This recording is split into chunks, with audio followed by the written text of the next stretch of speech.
අයිබෝවන් අද 2023 ඒ ලෙවල් ගාන MCQ එක කතා කරන්න යන්නේ. ඉතින් මේක විසඳන්න කියලා තියෙනවා. මේ කතාවේ x ගේ උත්තරය කියන්නේ විසඳුම හොයන්න කියලා කියන්නේ. ඉතින් අපි බලමු කොහොමද හදන්නේ කියලා. මේක බැලු බැලමින් මේ තියෙන ප්‍රකාශන දෙක වම් පැත්ත සහ දකුණු පැත්ත දීලා තියෙනවා. ඉතින් සුළු කිරීමක් සිද්ධ කරන්න වෙනවා.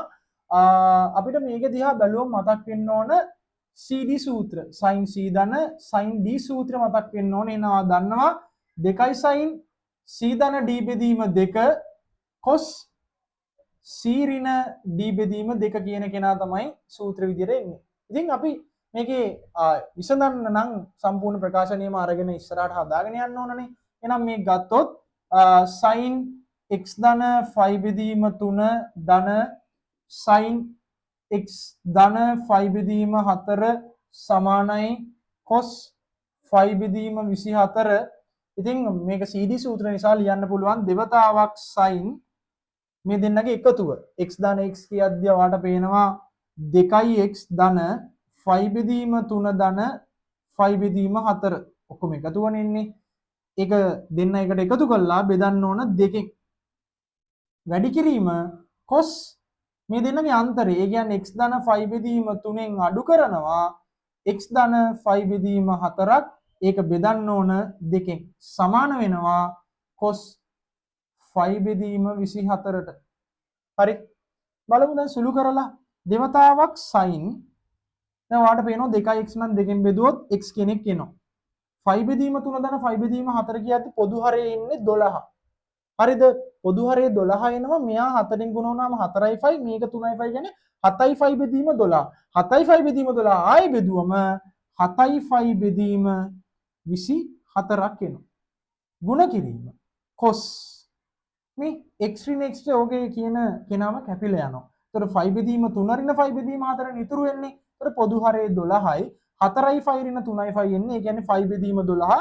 ඒතර මෙතන එනවා 5 බෙදීම 24ක්. ඒක සමානයි cos 5 බෙදීම 24ට. හරි.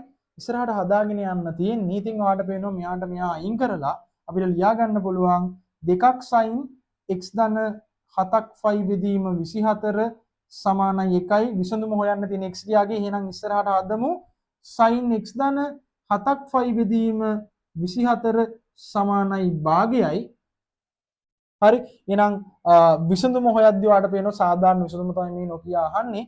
එහෙනම් මේක ලියන්න පුළුවන් sin x ධන 7ක් 5 බෙදීම 24 ඔයා දන්නවා භාගයේ ඉන්නේ sin 30. ඒ කියන්නේ sin 5 බෙදීම 6 sin 30 භාගයයි. හරි. එහෙනම් ওই විදිහට ලියාගත්තයින් පස්සේ අපි සිද්ධාන්තය ඉගෙන ගත්තා. මේක මෙතනින් ඉස්සරහට හදාගෙන යන්න පුළුවන්. එහෙනම් අපිට ලියන්න පුළුවන් x ධන 7යි 5 බෙදීම 24 සමානයි n5 ධන ඍණ 1යි n 5 බෙදීම 6 කියලා ලියන්න පුළුවන්. නම් x ගියාගේ අහන නිසා මගේ මෙන්න අයත් නිකිල. හරි. එහෙනම් x ගේ උත්තරය එනවා n5 ධන ඍණ 1යි n 5 බෙදීම 6 ඍණ 7ක් 5 බෙදීම 24. එහෙනම් ඕක තමයි පිළිතුර වෙන්නේ. ඉතින් මේකෙදි දැනගන්න තියෙන්නේ තා චූටි සිද්ධාන්ත ටිකක් එකක් තමයි CD සූත්‍ර ටික. මෙන්න මෙයා. හරි. මෙන්න මේක ඔයා දැනගන්න ඕන මේ ගාන හදද්දී.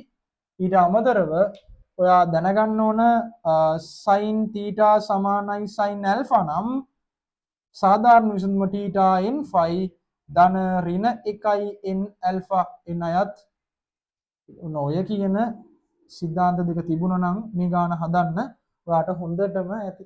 හරි. එහෙනම් මෙන්න ළමයි 2023 A level ගානේ කෙටි ප්‍රශ්නේ පිළිතුර.